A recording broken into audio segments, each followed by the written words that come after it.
Muy buenos días para todos los que están visitándonos aquí en el Club de Lectura. Mi nombre es Delisa Jones, neurocoach en PNL ontológico y recuerda suscribirte en mi canal para que siempre tengas las actualizaciones de todos los libros que estamos montando de crecimiento personal. En esta oportunidad estoy leyendo Volver a casa de John Brasman. Es importante que nosotros sepamos que hay que comprender el núcleo de donde venimos y también descubrir mediante las carencias que experimentamos cuando éramos niños. También aprenderemos de nosotros mismos cómo ser padres responsables de nuestro niño herido interior. Ayer estuvimos viendo algunos puntos muy importantes de etapas y ahorita estamos en la lectura de la etapa de 3 a 6 años. Entonces, a continuación, voy a continuar con la fuerza del ego del preescolar. Subtítulo: La fuerza del ego del preescolar. Eriseo habla de la fuerza del ego de la edad preescolar como un propósito. Creer que esa fuerza del propósito surge de un concepto de identidad.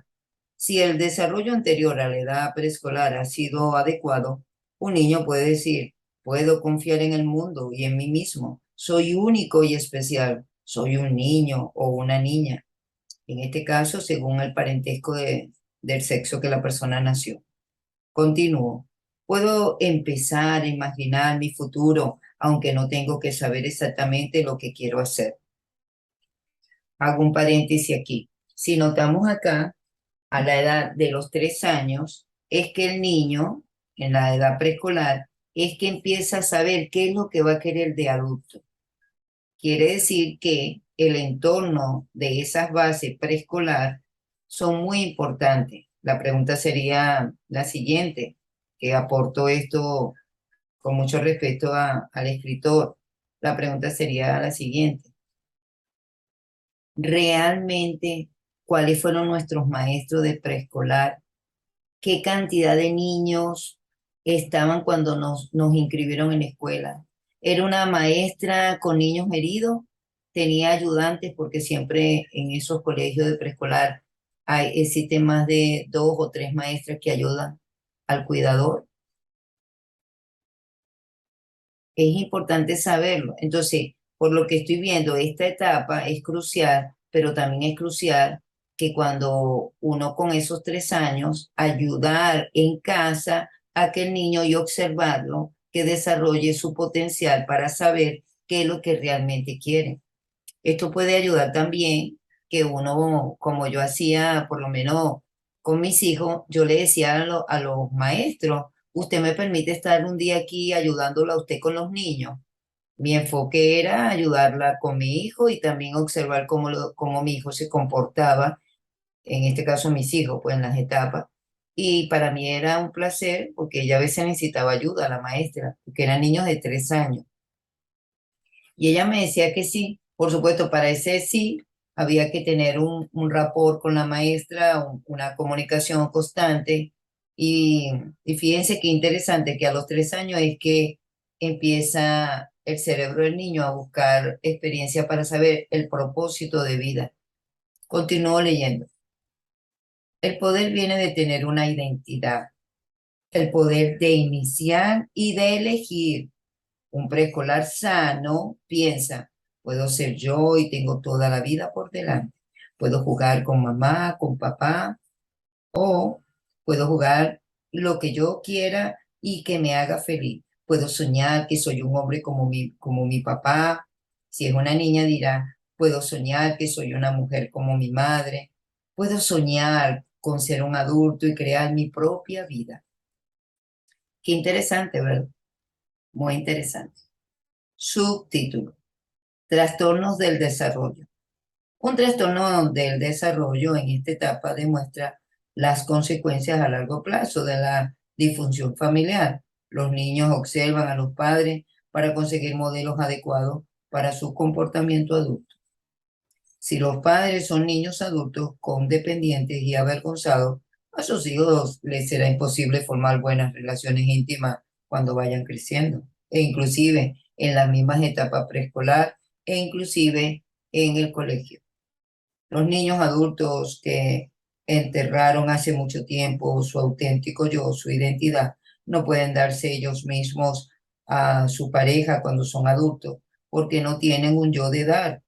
Cuando se casan, eligen una persona que sea más bien una proyección de sus padres y alguien que posea sus aspectos positivos o negativos y que complete sus papeles del sistema familiar. Un héroe cuidador de casa, a menudo como una víctima, para que cada uno pueda hacer su papel. Cada parte pone muchísima estima a la otra. Esto se ve más claramente cuando intentan separarse. Uno de ellos, o los dos, puede querer suicidarse alegando que no sabe vivir sin el otro. Con frecuencia, un niño adulto que teme que la gente le absorba o anule su personalidad se casa con otro niño adulto con problemas de abandono. Si el que tiene miedo de que le abandone se acerca afectivamente al otro, que se aleja tras un periodo de separación, la persona que teme que le absorba se encuentra lo bastante sola como para permitir que el otro se le acerque una vez o otra vez. Recordando también que la última separación se vuelve posesivo, al poco tiempo absorbe a su pareja, haciendo que se aleje de nuevo. Esta dinámica de vaivén continúa a lo largo del matrimonio. Cada uno origina la respuesta del otro. ¿Recuerdas el dibujo de dos niños adultos que eran como unos niños de 3 años con 90 y 60 kilos de respectivamente? Hago un paréntesis aquí. Esta foto yo la voy a colocar del dibujo de niños adultos que eran unos niños de 3 años que pesaban 90 y 60 kilos. Continúo. Tú y yo éramos el niño de 5 años de 29 kilos. Lo que tenemos que recordar es que eso es exactamente lo mismo que le pasó a nuestros padres. Cuando el niño herido de papá y de mamá se da cuenta de que su pareja no va a ser su aliado, padre se vuelca a sus hijos para que les proporcione lo que sus padres no le dieron. Veamos el caso de la familia Bronco.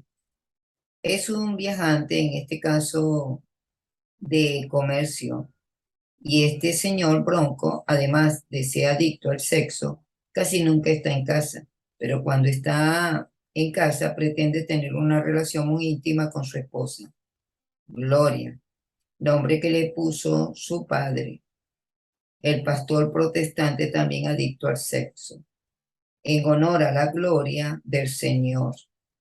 Es una condependiente y mantiene una aventura con su profesor de la Biblia. Bronco y Gloria tienen 3 hijos, 2 varones de 16 y 13 años y una niña de 11. El mayor es un atleta formidable, es todo un héroe en el colegio y el ojo derecho de su padre. Desde los 12 hasta los 14 años, este chico violaba a su hermana con frecuencia.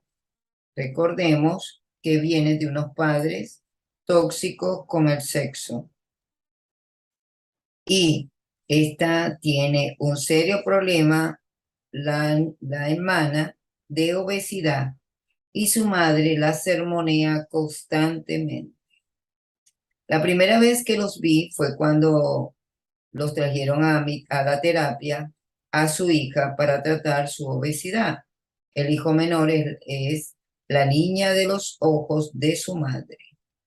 Es artístico, poco deportista y muy religioso, lo que le encanta a su madre. A su padre no le gusta que se meta con él llamándole mariquita o memo. Es la cabeza del turco de su padre. A continuación presento un diagrama, de la familia de Bronco. Ninguno de la familia tiene una verdadera identidad. Los padres son ambos víctimas de incesto psíquico y los dos eran cónyuges sustitutos. Bronco para su madre y Gloria para su padre. El padre de Bronco era alcohólico y le abandonó a los 3 años. Bronco era el orgullo y la alegría de su madre. Lo hacía todo junto. Con frecuencia su madre se vestía delante de él y entraba al baño cuando se estaba bañando con Bronco. Hizo de su vida así, me dijo Bronco, con lágrimas en los ojos. Su madre ya murió y Bronco se lamenta a menudo del hecho de que ya no quedan mujeres como ella. Aquí hay una gráfica de disfunción de intimidad que también le voy a tomar una foto y la voy a colocar al final de esta lectura. Continúo. Gloria fue regalo de Dios para su padre. Los domingos se ponía al lado del púlpito durante el sermón.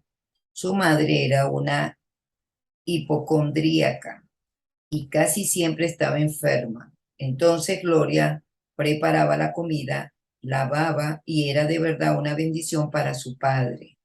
Durmieron juntos hasta que ella cumplió 11 años y aunque nunca tuvo contacto sexual con su padre, era su cónyuge sustituto psicológicamente.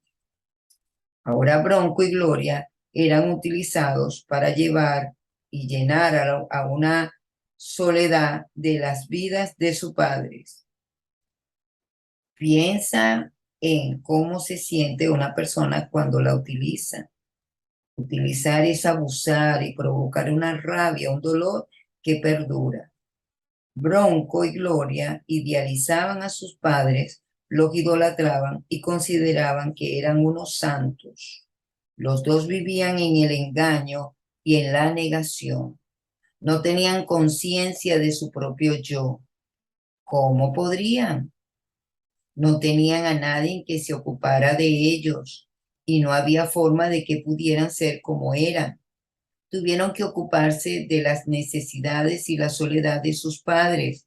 Esto es abuso sexual psíquico. Bronco y Gloria acarrearon sus heridas espirituales durante su matrimonio y continuaron con las mismas dinámicas disfuncionales en su nueva familia. Bronco exteriorizaba su abuso sexual abusando de una mujer tras otra. Las amaba y luego las abandonaba. Cada vez que rechazaba a una mujer, ganaba una victoria simbólica sobre el control de su madre. Por supuesto, esto era inconsciente. Él no sabía siquiera que sentía rencor por su madre, porque la había idealizado. Gloria estaba destrozada por los remordimientos que sentía por su relación extramatrimonial y que también ella veía cómo su esposo la engañaba. Hice que viera que su padre la había utilizado y que al parecer utilizaba a otras mujeres en la iglesia. Como terapeuta, la llevé a ese punto para que Gloria entendiera que hasta su padre le puso un nombre religioso. Ella utilizaba su religiosidad para encubrir su profundo rencor y su tristeza además, abusaba incesto psíquico de su hijo menor. Era su hombrecito sensible, discutían de la Biblia, daban largos paseos los domingos por la tarde reflexionando sobre la gloria de la palabra de Dios. Su hijo llenaba el vacío de un niño herido de gloria, a la vez que su hijo mayor cuidaba de la vergüenza y el dolor de su padre. La hija comía para llenar el vacío del rencor y el dolor y la soledad de cada miembro de la familia. Era de la que se preocupaba Bronco y Gloria. El problema familiar, el paciente identificado que me trajeron en un principio para que la arreglara con su obesidad, resultó que la raíz estaba en todo el trasfondo de la crianza de muchos niños heridos, inclusive los abuelos. La familia del Bronco parecía buen aspecto los domingos en la iglesia. Nadie hubiera adivinado la profundidad del sufrimiento que habitaba en cada uno de ellos. Ningún miembro de la familia tenía una identidad propia, ya que ninguno había conseguido cubrir las necesidades de su desarrollo de la etapa preescolar. La familia de Bronco ofrece un ejemplo de cómo las heridas espirituales pueden ser la causa de la disfunción de la intimidad en el matrimonio. Cuando son los hijos los que llenan el vacío de las vidas de sus padres, este vínculo vertical, intergeneracional, anómalo, destruye la identidad sexual de los hijos. El vínculo vertical es muy diferente al del padre-hijo, madre-hija que describiríamos antes. Este vínculo provoca una confusión de papeles. El hijo o la hija ocupan indebidamente el lugar del progenitor del sexo contrario en el sistema familiar. Bronco y Gloria fracasaron al crear el entorno necesario para que un niño piense, sienta, imagine y sueñe y sea sano. Los hijos están comprometidos en entender el matrimonio de sus padres, están manteniendo una unidad en familia, por lo que no les es posible cubrir las necesidades de ser independientes, curiosos de probar su individualidad, de tener una propia identidad, de hacer preguntas, de pensar acerca de las cosas que debían desarrollar en esta etapa. Como todas las familias disfuncionales, los Broncos eran codependientes. Cada uno estaba dirigido desde el exterior y ninguno tenía tiempo de prestar atención a sus propias señales internas de su ser. De algún modo, diferentes grados, toda la familia disfuncional transgreden la conciencia del yo y de sus hijos. La disfunción puede ser una adicción a los fármacos, al trabajo o a la violencia. En cada caso, uno de los padres está inmerso en su propia disfunción y el otro es condependiente, adicto a él. Así, los niños se encuentran emocionalmente abandonados. Para empeorar las cosas, se encuentran atrapados en la necesidad abierta o encubierta de mantener equilibrio débil y precario de la familia. En las familias disfuncionales, nadie consigue ser quien es. Todos están al servicio de las necesidades de un sistema. Las consecuencias más común de esto es que los miembros de esta familia están atrapados en sus papeles inflexibles. Estos papeles son como los guiones de una obra de teatro. Dictan cómo debe comportarse una persona y lo que puede o no puede hacer o sentir. Las confusiones de papeles más corrientes de la pareja preescolar son hiperresponsable, triunfador, reverde, perdedor, complaciente, agradable, dulce con la gente, cuidador y agresor. Esta falta de identidad personal es la razón de que las familias disfuncionales estén dominadas por los sentimientos de culpa y antinatural. El sentimiento normal de culpa es el guardián de la conciencia. El desarrollo y de una sensación sana de vergüenza es la dimensión de la moral y de la vergüenza necesaria para el cerebro y para dirigir la parte moral y espiritual se es necesaria. La vergüenza del preescolar es anterior a la moral y la mayoría de las veces es preverbal. No hay moralidad hasta que no se tiene una noción de los valores que se han asumido. Los valores son el resultado de pensar y sentir. Presupone que uno ha desarrollado alguna noción de conciencia. Al final de la etapa preescolar, los niños poseen los gérmenes de un verdadero concepto moral, una conciencia en cienes. Las familias disfuncionales es imposible que los hijos desarrollen una buena conciencia o una noción de culpa. La falta de individualidad les impide sentir que tiene derecho a una vida propia, por lo que desarrollan un sentimiento antinatural de culpa. Esto anuncia la muerte del yo psicológico. Ese sentimiento de culpa es una forma de poder en una situación de indefensión. Dice que eres el responsable de los sentimientos y el comportamiento de otras personas. Te culpa por todo lo que le están pasando a tus padres y quieres ser protectores de ellos para poder salir como héroes y poder salvar a unos niños que son adultos que nunca pudieron ayudarse a sí mismos y olvidas tus propios sueños. Puede incluso decir que su comportamiento ha hecho enfermar a alguien, se culpan por todo lo que pasa a su alrededor, se sienten culpables inclusive de haber nacido como parte de un entorno familiar donde sienten que no pertenecen. Como cuando un padre dice, mirad lo que habéis hecho, chicos, habéis puesto enferma a vuestra madre. Eso le echan la culpa. El resultado es un enorme sentido de responsabilidad y de un peso para esa persona. La culpa antinatural es una de las formas más dañinas en que se ha herido a un niño interior a esa edad. Bueno, vamos a dejarla hasta aquí. Viene ya mañana unos subtítulos muy interesantes y una terapia espectacular.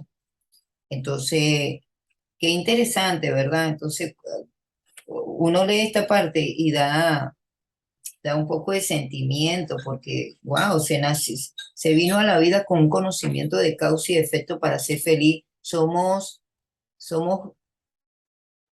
hechos a la imagen y semejanza de Dios.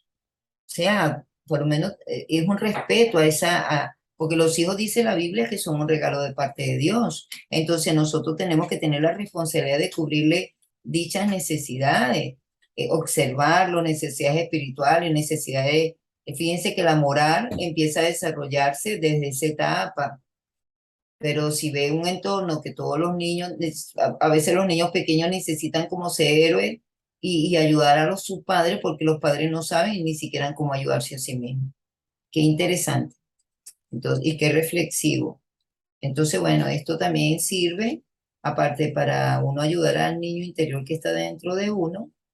Esta parte del capítulo 2 de hoy, gracias a Dios, no me, no me tocó, gracias a Dios pequeña me tocó, fue una parte recordando ahorita, aprovechando estos 3 minutos que faltan para que sean los 30 minutos, recordando, sí me acuerdo que mi mamá trabajaba de enfermera desde las 7 de la mañana hasta las 7 de la noche. Y ella me dejaba todo acomodado y me decía, esta es la comida que le vas a servir a tus hermanos. Y yo recuerdo que yo tenía para poderme montar en la cocina, había un banquito y yo me montaba y le servía la comida a mis hermanos. Esa era una tarea que me gustaba hacerlo, lo recuerdo. Eh, pero en el proceso yo me sentía como una niña. Me acuerdo que yo me iba a un parque, había un parque muy cercano y yo me ponía a jugar mucho en ese parque. El parque quedaba como a distancia de 3 casas de mi casa, de 3 casas, era muy cerca y yo me la pasaba en ese parque. Me acuerdo que una vez conseguí ahí un avión de metal que tuve que entonces pedirle favor a una vecina y yo tenía 7 años que no me ayudara y la vecina muy amable me ayudó con a llevarlo a la casa porque era un avión para poderlo yo armar. Y yo jugaba en ese avión en el patio de la casa. Mi mamá, ¿y ese avión? Mi mamá le tuvo que preguntar a la vecina porque ahí se manejaba. ¿Quién trajo este lápiz? Se manejaba esos valores. ¿Quién te dio esto? Entonces la vecina le dijo, no, sí, que era un avión, pero chévere. Ahí me la pasaba yo ahí jugando y soñando. Es importante. No darle responsabilidad tan pequeño bueno, cuando yo le servía la comida a mis hermanos, yo tenía 7 años, mi mamá trabajaba. Y bueno, seguimos en estas historias maravillosas de nuestro niño interior. Que Dios me los bendiga y nos vemos mañana.